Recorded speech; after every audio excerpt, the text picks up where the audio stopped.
Degree نہیں ہنر دیجیے۔ ناظرین، یہ ایک ایسا جملہ ہے کہ جس نے انسانی تاریخ کی کایا ہی پلٹ کر رکھ دی۔ کیسے اور کب، آئیے آپ کو بھی بتاتے ہیں۔ Toyota, Datsun, Hino, Honda, Suzuki, Kawasaki, Lexus, Mazda, Mitsubishi, Nissan, Isuzu اور یاماہا، یہ تمام برانڈز جاپان کی ہیں، جبکہ شیورلیٹ، ہونڈائی اور ڈائیوو جنوبی کوریا بناتا ہے۔ آپ اندازہ کریں اس کے بعد دنیا میں آٹو موبائلز رہ ہی کیا جاتی ہیں۔ آئی ٹی اور الیکٹرانکس مارکیٹ کا یہ حال ہے کہ سونی سے لے کر کینن کیمرے تک سب کچھ جاپان کے پاس سے آتا ہے۔ ایل جی اور سامسنگ جنوبی کوریا سپلائی کرتا ہے۔ 2014 میں سامسنگ کا ریونیو $350 بلین تھا۔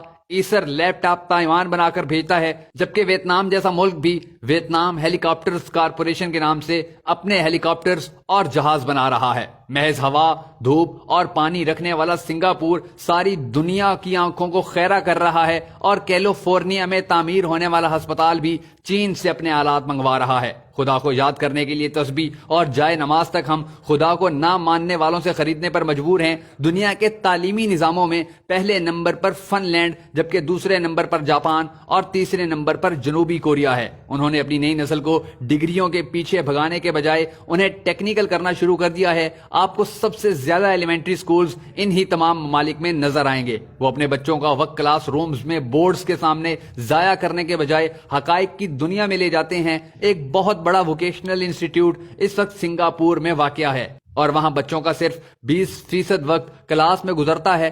باقی 80% وقت بچے اپنے اپنے شعبوں میں آٹو موبائلز اور آئی ٹی کی چیزوں سے کھیلتے گزارتے ہیں۔ دوسری طرف آپ ہمارے تعلیمی نظام اور ہمارے بچوں کا حال بھی ملاحظہ کیجئے۔ پاکستان میں بی کام، ایم کام اور انجینئرنگ کے سینکڑوں شعبہ جات میں بے تحاشا ڈگریاں، اور اس کے علاوہ 4 سال تک کلاس رومز میں CGPA کے لیے خوار ہوتے لڑکیاں اور لڑکے کون سا تیر مار رہے ہیں۔ آپ یقین کریں، ہم صرف دھرتی پر ڈگری شدہ انسانوں کے بوجھ میں اضافہ کر رہے ہیں۔ یہ تمام ڈگری شدہ نوجوان ملک کو $1 تک کی پروڈکٹ دینے کے قابل نہیں ہیں۔ ان کی ساری تگو دو اور ڈگری کا حاصل محض ایک معصوم سی نوکری ہے، اور بس۔ ہم اس قدر ویژنری ہیں کہ ہم لیپ ٹاپ اسکیم پر ہر سال 200 ارب روپے خرچ کر دیتے ہیں، لیکن لیپ ٹاپ کی انڈسٹری لگانے کو تیار نہیں ہیں۔ آپ ہمارے ویژنری پن کا اندازہ اس بات سے لگائیں کہ پوری قوم سی پیک کے انتظار میں صرف اس لیے ہے کہ ہمیں چائنا سے گوادر تک 2000 کلومیٹر کے راستوں میں ڈھابے کے ہوٹل اور پنکچر کی دکانیں کھولنے کو مل جائیں گی، اور ہم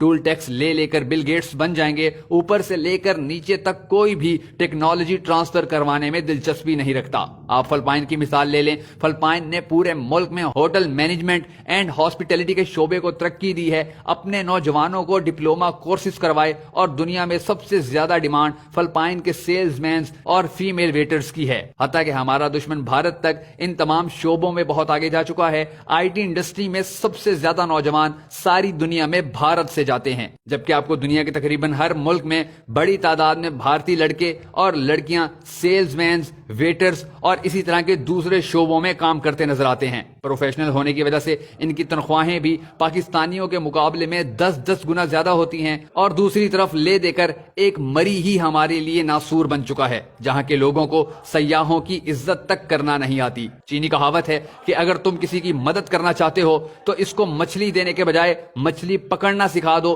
چینیوں کو تو یہ بات سمجھ میں آ چکی ہے، اے کاش کہ ہمیں بھی یہ بات سمجھ آ جائے۔ حضرت علی نے فرمایا تھا کہ ہنرمند آدمی کبھی بھوکا نہیں مرتا۔ خدا را اپنے ملک میں ڈگری زدہ لوگوں کی تعداد بڑھانے کے بجائے ہنرمند پیدا کیجیے۔